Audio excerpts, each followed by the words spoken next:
Battlefield 1 was a juggernaut. It was gritty, immersive, and groundbreaking. These are how people have described BF1 over the years, from its launch up until the modern day. With Battlefield 3 and 4, DICE had gone head to head with Call of Duty, bringing modern conflict, albeit on a larger scale, to the FPS world. Battlefield 1 was different though. Sure, it was all-out war, but it was a daring attempt at bringing a time period not yet covered extensively on this scale, the First World War. It really did work, and to my surprise, DICE have done an absolutely incredible job at getting that First World War experience across in quite a tasteful way. The maps were large arenas for fighting, with DICE moving away from the more hectic urban environments we'd seen over the past few titles, and capturing the time period perfectly in doing so. Rolling fields and small towns struck down by the force of war, trenches, pitted land, sandbags, barbed wire and mud. Lots and lots of mud. I'd say the atmosphere in BF1 is right up there at the top of the franchise, and many streamers, content creators and players who go back to BF1 really can appreciate what DICE have achieved. The gameplay you can see in the background is one single round from Rupture, recorded on New Year's Eve, so a little bit of time ago, not too long ago, but this is what you can expect if you go back and play Battlefield 1 today. The servers are still populated and people are still playing. In my opinion, Rupture is one of the most beautiful maps on Battlefield 1 as well, and it really nails that Great War feeling whilst providing the sort of fun you need in an FPS game. I'm playing in the medic class, quite a nice round. Also, a couple of things in there I dislike, such as dying to artillery trucks and horses, but there we go, it was good fun. Arguably the most impressive thing about Battlefield 1 was the marketing and then of course the sales. When it comes to sales, Battlefield 1 was a massive commercial success. BF1 was the best selling retail game in the UK in its week of release, with its launch week sales surpassing the combined sales of both Battlefield 4 and Battlefield Hardline.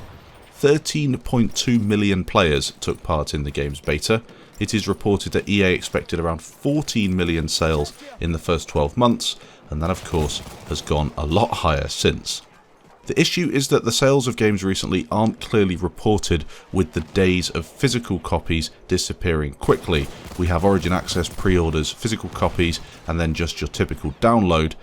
It of course can be very difficult to compile it all together, and since BF4 EA have been a little bit tricky to get information from, they do hold their cards quite close to their chest.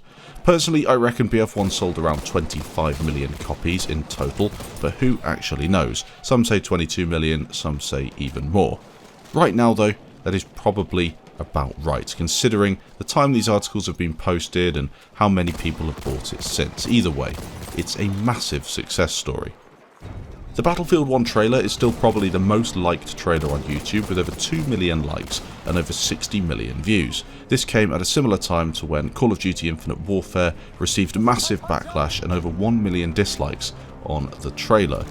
The tides had turned in favour of the Battlefield franchise, and I think it once again showcased what people wanted from a Battlefield game. And it's really not rocket science. No false promises, make a game, record some epic cinematics mixed with gameplay, sync it up to some Battlefield music and post it on YouTube. Tease little bits and pieces in the run up to the alpha and beta, release it with a bang, and hopefully everyone enjoys it. As you'll have seen with my previous Battlefield 3 video, the marketing in that game was fantastic, and in Battlefield 1 I think it wasn't quite as good, but certainly the trailer aspect and hitting that YouTube market on the head was a 10 out of 10. A few aspects of Battlefield 1 that I think are fairly individual and really not seen in previous Battlefield games before it link into the single player. I've never really been a massive fan of the Battlefield single player. Bad Company 2 was great fun, as was BF3, but the Battlefield 4 and Hardline campaigns didn't really interest me at all. Battlefield 1 did reignite some of my love for single player campaigns in multiplayer first person shooters, and the handful of stories, each featuring a different hero, was quite a nice approach. I think if DICE are planning to continue with single player campaigns, they should stick to a shorter story based approach, but also bring in tutorial style missions that teach players the basics of the multiplayer.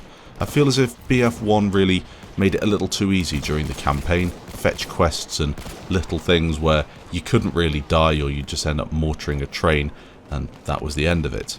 Battlefield 3 did a really good job of this, and I also think that it was quite a gritty campaign in BF3, something that again BF1 did quite well with some, for example the first mission, but then that tailed off during the rest of the war stories.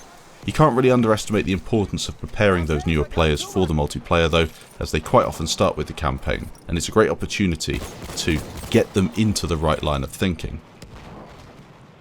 The perception of Battlefield 1 was mixed, really. Interestingly, despite its success, Battlefield 1 was not that popular with a lot of my friendship group and many Battlefield 3 and 4 players. They loved the modern combat setting and had found it very difficult to not only adapt to hardline, but then have another game that wasn't what they wanted. You had the time period being a sticking point, but also the weapons and vehicles. Now, I personally know that the gunplay in BF1, as it's grown on me over time, was a shock to the system, but had a lot of potential.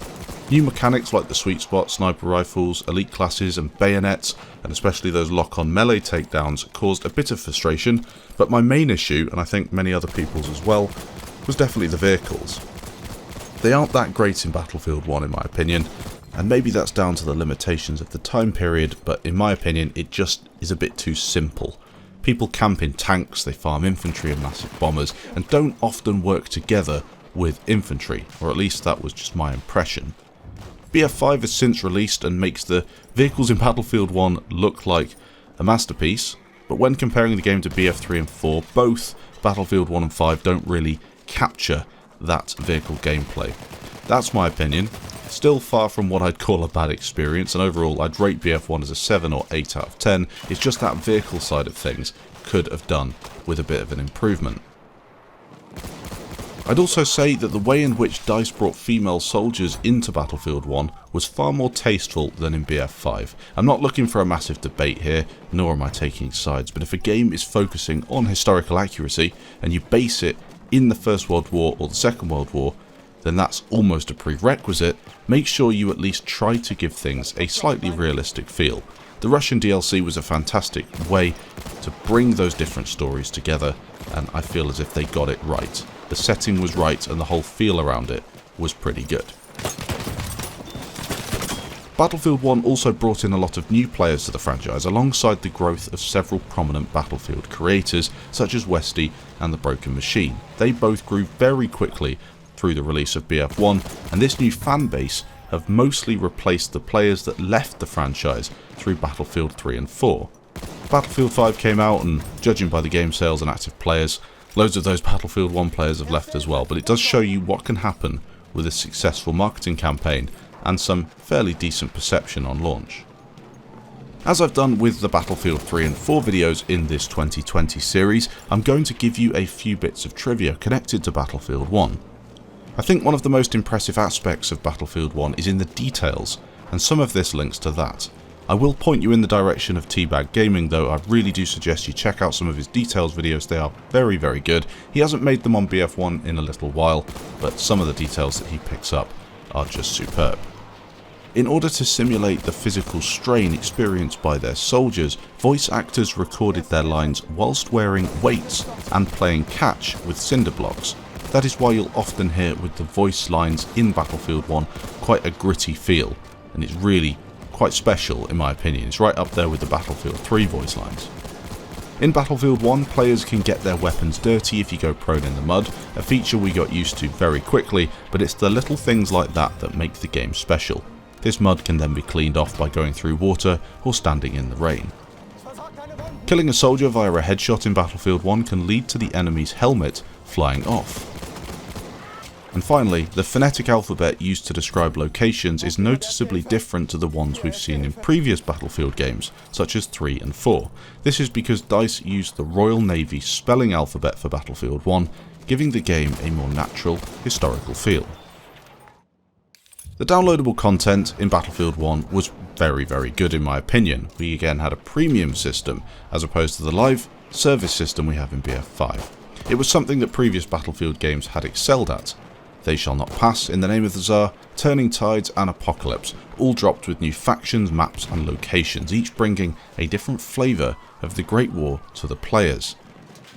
DICE also released the DLC to non-premium players shortly after the initial release, meaning the player base wasn't split, something that BF4 players often complained about. They also had a CTE to test things, and whilst we did have a few issues, like with the Apocalypse DLC, overall I thought it was very good. Just towards the end of this video you will notice the end screen pop up as the match finishes. Now this is just something from my point of view, but isn't that really cool? It's not something mega important, but I did feel as if the end screen was a positive move in Battlefield 1. You want to showcase what you did. It's really important in a game like Battlefield. You could then have a medal or bonus XP system at the end of each round for the most revives, most resupplies, most vehicle repairs, or maybe even kills. It does make a lot of sense. So let me know what you think of Battlefield 1. Are you still playing the game? Is it something that you didn't really enjoy on release, but then you got used to it as I did and then started putting in some serious hours? Or do you just have no interest? Are you still playing the older Battlefields or waiting for something new? Thanks for watching, and I'll catch you in the next video.